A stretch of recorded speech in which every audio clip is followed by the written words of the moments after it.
ಕೆಲವು ಕ್ಷಣಗಳಲ್ಲಿ ಕೃತಿ ಬಿಡುಗಡೆ ಮಾಡಿದಂಥ ನಮ್ಮನ್ನೆಲ್ಲ ಹೃದಯ ಟಚ್ ಮಾಡಿದಂಥ ಶ್ರೀಯುತ ಹೃದಯ ಶಿವ ಅವರೇ,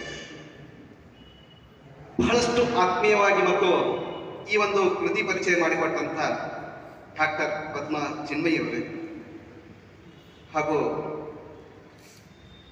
ಈ ಒಂದು ಕವನ ಸಂಕಲನವನ್ನು ಬಿಡುಗಡೆ ಮಾಡಿಕೊಡುತ್ತಿರುವಂಥ ಶ್ರೀಮತಿ ದೀಪಾ ಗೋನಾಳ್ ಅವರೇ, ಯಾವತ್ತೂ ಸಾಹಿತ್ಯ ಆಸಕ್ತರೇ, ಸಾಹಿತ್ಯ ಅಭಿಮಾನಿಗಳೇ ಹಾಗೂ ಸಾಹಿತ್ಯವನ್ನು ಕೊಂಡು ಓದುವಂಥ ಸಾಹಿತ್ಯಾಸಕ್ತರೇ, ಇವತ್ತು ನಮಗೆ ಬಹಳಷ್ಟು ಒಂದು ಅದ್ಭುತ ಕಾರ್ಯಕ್ರಮ ಹಾವೇರಿಯಲ್ಲಿ ನಡೀತಾ ಇದೆ ಅಂತಂದು ಹೇಳಿದ್ರೆ ಅದು ಅತಿಶಯೋಕ್ತಿ ಆಗ್ತಾ ಇಲ್ಲ. ಯಾಕೆ ಅಂತಂದು ಹೇಳಿದ್ರೆ, ಒಂದು ಕವನ ಸಂಕಲನವನ್ನ ಇಷ್ಟು ಅದ್ದೂರಿಯಾಗಿ ಬಿಡುಗಡೆ ಮಾಡೋದು ಅಂತಂದು ಹೇಳಿದ್ರೆ ಬಹಳಷ್ಟು ಖುಷಿ ತರುವಂತ ಒಂದು ವಿಚಾರ. ಇದಕ್ಕೆಲ್ಲ ಕಾರಣ ನಾನು ಒಂದು ಸತೀಶ್ ಕುಲಕರ್ಣಿ ಸರ್ ಒಂದು ಹ್ಯಾಟ್ಸಪ್ ಹೇಳಬೇಕು ಅಂತ ಹೇಳ್ತೀನಿ. ಯಾಕೆ ಅಂತಂದು ಹೇಳಿದ್ರೆ, ನಮ್ಮ ಹಾವೇರಿ ಜಿಲ್ಲೆಯಲ್ಲಿ ಇವತ್ತು ಏನಾದರೂ ಸಾಹಿತ್ಯ ಕೃಷಿ ನಡೆದಿದೆ, ಸಾಹಿತ್ಯ ಇಷ್ಟರ ಮಟ್ಟಿಗೆ ಒಂದು ಬೆಳೆದಿದೆ ಅಂತಂದು ಹೇಳಿದ್ರೆ ಸತೀಶ್ ಕುಲಕರ್ಣಿ ಸರ್ ಅವರ ಒಂದು ಮಾರ್ಗದರ್ಶನ ಮತ್ತು ಅವರ ಒಂದು ಬಹಳಷ್ಟು ಒಂದು ಕಳಕಳಿ ಅಂತ ಹೇಳಲಿಕ್ಕೆ ಬಹಳಷ್ಟು ಖುಷಿ ಅನಿಸ್ತದೆ. ಯಾಕೆ ಅಂತಂದು ಹೇಳಿದ್ರೆ, ನಮ್ಮ ಇಲಾಖೆಯಲ್ಲಿ ಇರುವವರು ಬಹಳಷ್ಟು ಜನ ಒತ್ತಡದಲ್ಲಿರ್ತೇವೆ ನಾವು. ಕೇವಲ 30-35 ವರ್ಷ ಆಗತ್ತಿಗೆ ನಮಗೆಲ್ಲ BP, ಶುಗರು, ಇಲ್ಲ ಸಲ್ಲದ ಕಾಯಿಲೆಗಳು ಮತ್ತೆ ಅವಕ್ಕೆಲ್ಲ ಆಪರೇಷನ್ಗಳು ಸ್ಟಾರ್ಟ್ ಆಗ್ತವೆ. ಅಂತ ಹೊತ್ತಿನಲ್ಲಿ ನಾವು ಇಂಥ ಒಂದು ಕೃಷಿ ಮಾಡಿಬಿಟ್ಟು, ಅಂದ್ರೆ ಸಾಹಿತ್ಯ ಕೃಷಿಯನ್ನ ಮಾಡಿ ಒಂದು ಕೃತಿ ಬಿಡುಗಡೆ ಮಾಡ್ತೀವಿ, ಒಂದು ಸಂಕಲನವನ್ನ ಬಿಡುಗಡೆ ಮಾಡ್ತೀವಿ ಅಂತಂದು ಹೇಳಿದ್ರೆ ನಿಜವಾಗ್ಲೂ ಅದು ಒಂದು ಸಾಹಸ ಮತ್ತು ಅದ್ಭುತ ಕಾರ್ಯ ಅಂತ ಹೇಳ್ಬೋದು. ಯಾಕೆ ಅಂತಂದು ಹೇಳಿದ್ರೆ, ಮನುಷ್ಯನಿಗೆ ಈಗಾಗಲೇ ಹೃದಯ ಶಿವ ಅವರು ಬಹಳ ನೀಟಾಗಿ ಹೇಳಿದ್ರು, ನಮಗೆ ಪ್ರಪಂಚದಲ್ಲಿ ಎಲ್ಲ ಇದೆ, ಈ ಯೂನಿವರ್ಸ್ ನಲ್ಲಿ ಪ್ರತಿಯೊಂದು ಇದೆ. ಅದನ್ನು ನಾವು ಎಷ್ಟು ಮಟ್ಟಿಗೆ ತೆಗೆದುಕೊಳ್ತೇವೆ, ಎಷ್ಟನ್ನ ಯಾವ ರೀತಿ ಸ್ವೀಕಾರ ಮಾಡ್ತೇವೆ, ಯಾವ ರೀತಿ ನೋಡ್ತೇವೆ ಅನ್ನೋದರ ಮೇಲೆ ಈ ಒಂದು ಜೀವನ ನಿಂತ್ಕೊಂಡಿರ್ತದೆ. ಸೊ ನಾವೆಲ್ಲ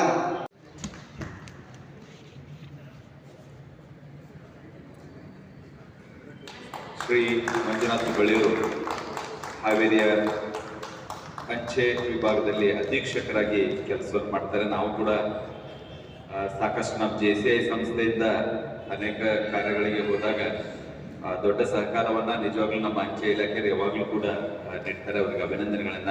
LN ಮುಕುಂದರಾಜ್ ಅವರು ಅಧ್ಯಕ್ಷರು, ಕರ್ನಾಟಕ ಸಾಹಿತ್ಯ ಅಕಾಡೆಮಿ ಅವರಿಗೆ ತುಂಬು ಹೃದಯದಲ್ಲಿ ಸಲ್ಲಿಸಬೇಕು ಅಂತ LN.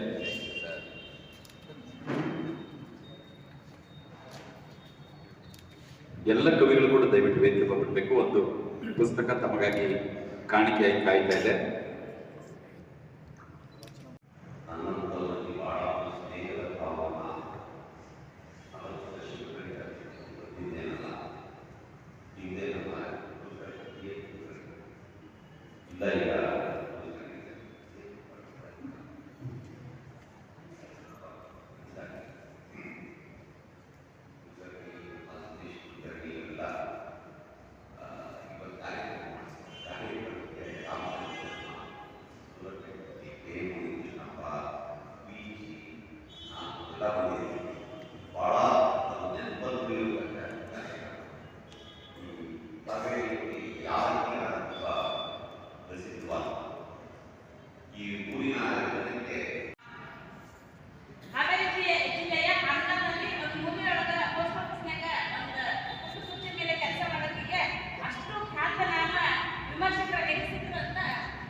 ಅದ ಅಂಗಡಿ ಮುಂಚಿದೆ, ಸ್ವಲ್ಪ ಈ ಕಡೆ ಹಾಕಿ ಸರ್ ಪ್ಲೀಸ್. ಅದು ಅಂಗಡಿ ಓಪನ್ ಆಗಿದೆ ಪ್ಲೀಸ್. Thank you sir. ನಮ್ಮೆಲ್ಲರ ಜೋರಾದ ಚಪ್ಪಾಳೆ ಮಾಡ್ರಿ. ಡಾಕ್ಟರ್ ಪದ್ಮ ಚಿನ್ಮಯ್ಯ ಅವರು ಹಿರಿಯ ಸಾಹಿತಿಗಳು, ಮತ್ತು ಬೆಂಗಳೂರಿನ ಪ್ರಾಧ್ಯಾಪಕರಿಗೆ ಬಹಳ ಆಟದ ಮಾತಿನಲ್ಲಿ ನಮ್ಮ ಭಾಷೆ ಕುರಿತು ಎಲ್ಲ ವಿಷಯಗಳನ್ನ ಹೇಳುವ ರೀತಿಯಲ್ಲಿ ಮೇಡಮ್ ಎಲ್ಲ ವಿಷಯಗಳನ್ನ ಹೇಳಿದ್ರು ನಮಗೆ. ಅವರಿಗೆ ಅಭಿನಂದನೆಗಳ ಜೊತೆಗೆ ಹಾವೇರಿ ವಿಶ್ವವಿದ್ಯಾಲಯದ ಕುಲಪತಿಗಳಾಗಿರ್ತಕ್ಕಂಥ ಡಾಕ್ಟರ್ ಸುರೇಶ್ ಜಗದೀಶ್ ಸರ್ ಕೂಡ ಆಗಮಿಸಿ ಅವರನ್ನ ಸನ್ಮಾನಿಸಬೇಕಾಗಿ ಅವ್ರಿಗೂ ಕೂಡ ಅಭಿನಂದನೆಗಳನ್ನ ಧನ್ಯವಾದಗಳನ್ನ ನಾವು ಸಲ್ಲಿಸ್ತಾ ಇದ್ದೇವೆ. ನಮ್ಮ ಕವಿತ್ವ, ನನ್ನ ನಿರೂಪಣೆ ಅಥವಾ ನಮ್ಮ ಕಥೆಗಾರಿಕೆ, ನಮ್ಮ ಕರೆಯಪ್ಪನ ಚಿತ್ರಗಾರಿಕೆ ಹಿಂಗೆಷ್ಟು ನೋಡಕಲ್ರು ಅವರು ನಮ್ಮ ಫ್ಯಾಮಿಲಿ ಬಗ್ಗೆ ಕಾಳಜಿ ತಗೋತಾರೆ. ಅದು ಮಾತ್ರ ಬಹಳ ಜ್ವರ ಚಪ್ಪಾಳೆನೆ ಕೊಡ್ಬೇಕು. ಕವಿಗಳು ಬರಬೇಕು.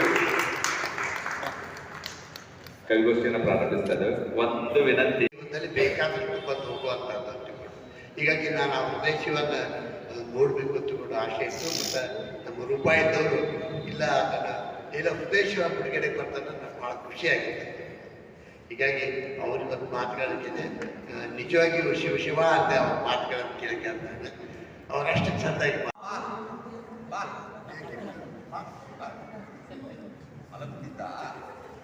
ಒಳ್ಳೆದಾಗಿ